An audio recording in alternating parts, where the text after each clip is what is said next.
never imagined that the loss of my dog would usher in a cascade of nightmarish sleepless nights, slowly eroding the sanctuary of my mind with each passing day.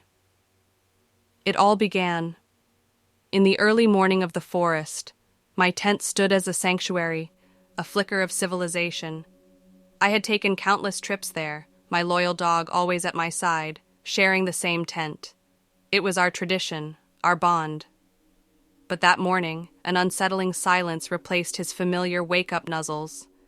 I was completely alone in my tent. The moment I emerged, the cold breath of the wilderness brushed my face. Open was the tent flap, a foreboding entrance. My heart raced, memories of my dog's past escapes flashing before me. He was a curious soul, often straying but always returning. Except now, as dread crept up my spine, my eyes fixed on a sight I never thought I'd see. Just a few steps away from the tent, my dog laid on the ground, motionless. My once beacon of joy and warmth, now a motionless corpse. Amidst a whirlwind of disbelief and sorrow, my thoughts clawed for rationale. The suddenness of Max's death bewildered me. How had he managed to leave our tent and then just perish? It made no sense. Carrying the remnants of my once spirited companion, I settled him gently in the car's back seat. Each mile homeward was a journey through tears, the weight of memories tugging at every heartbeat. The swiftness of it all left me breathless. No forewarning, nothing could have braced me for this. Once inside my home, I laid Max's body onto the floor. Lost in this heavy fog of emotion, a haunting yelp from the recesses of my memory punctured through. My fingers, almost instinctively, grazed the dried residue on Max's snout. As if trying to comfort him, I hadn't even noticed the transferred saliva. Now, from that very spot, an eerie, prickling sensation spread on my hand. I went and grabbed my phone, desperate to unearth any hint, any clue to the mystery of his death. Among the deluge of possibilities I saw on my phone, a name surfaced: Dr. Quentin Rourke, renowned for his expertise on animals and most notably autopsies. Quentin was my best shot at discovering this mystery. When I finally mustered the courage to dial Quentin's number, he responded with genuine compassion, suggesting an autopsy to, at the very least, satiate my burgeoning need for answers. The act of carrying Max's limp body, then gently enclosing him within my car, tore at my soul. Each movement felt like I was erasing a chapter of our shared memories, leaving only echoes of laughter and joy behind. As I drove towards Quentin's lab, an overwhelming sentiment enveloped me. No rationale or consoling words would ever bridge the void Max's death had carved within me. Quentin worked meticulously on the autopsy. When he emerged, his face carried an unsettling pallor, revealing that what he'd found was disturbing, even to his experienced eyes. Although he assured me results would take time, his demeanor spoke volumes. I remained silent, without pressing him for immediate answers. Grief is a peculiar thing. It manifests uniquely in each of us. When my mother passed away in a tragic accident, days became a blur, and every meal felt like consuming mere dust and shadow. But the aftermath of Max's death was different. An unsettling, relentless hunger gripped me, and it gripped me tight. It felt as though countless hungers writhed within me, each clamoring for its own fulfillment, like voices in a crowd, growing louder and more desperate. Perhaps it was my mind's way of grappling with the loss, seeking some form of solace in the act of eating.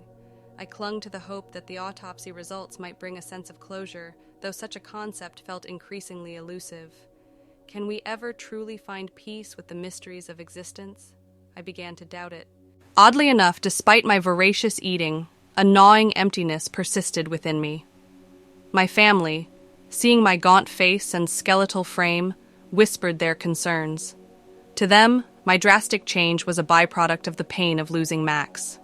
They weren't privy to the darker, more unsettling thought that haunted me, the idea that this insatiable hunger wasn't confined to my stomach. My eating habits turned peculiar.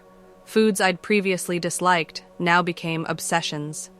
Even worms I'd see in the woods now held an irresistible allure.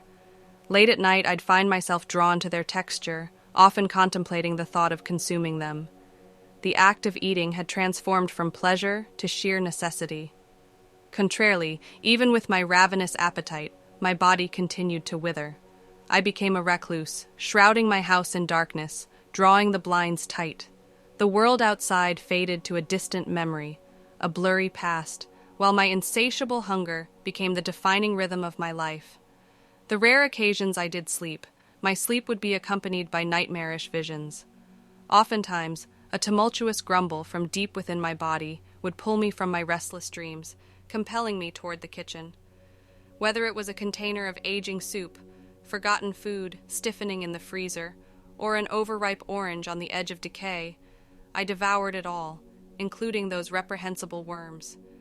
Flavor and joy in eating had become foreign concepts. I was driven by a raw, primal need. The physical toll was evident.